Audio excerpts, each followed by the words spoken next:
ખાતરની વેચણી થાય અને ખાતરની વેચણી એટલે કેવી લોકોની સુખાકારી માટે નહીં, ખાતરની વેચણી નહીં પણ ભ્રષ્ટાચાર કઈ રીતે કરવો અને લોકોને કઈ રીતે હેરાન કરવા એની પેરેલલ બોડીની રચના કરતો હોય તો ભારતીય જનતા પાર્ટી કરે છે।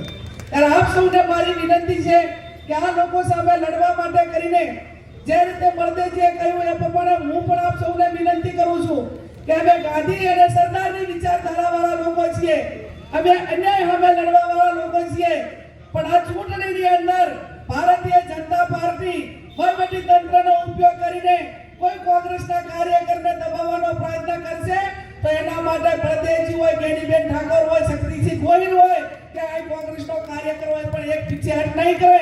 એ લોકો જે રીતે ચૂંટણી લડવા માંગતા હોય એ રીતે ચૂંટણી લડવાની અમારી પણ તૈયારી છે અને એ રીતે અમારી તૈયારી છે। ત્યારે આપ સૌ 19મી તારીખે કોંગ્રેસના ઉમેદવારને વોટ આપીને વિજય બનાવજો।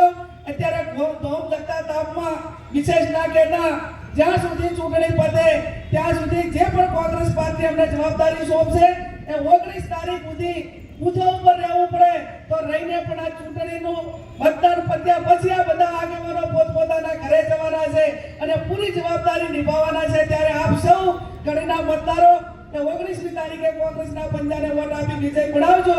એ શબ્દ સાથે આપ સૌનો ખૂબ ખૂબ આભાર।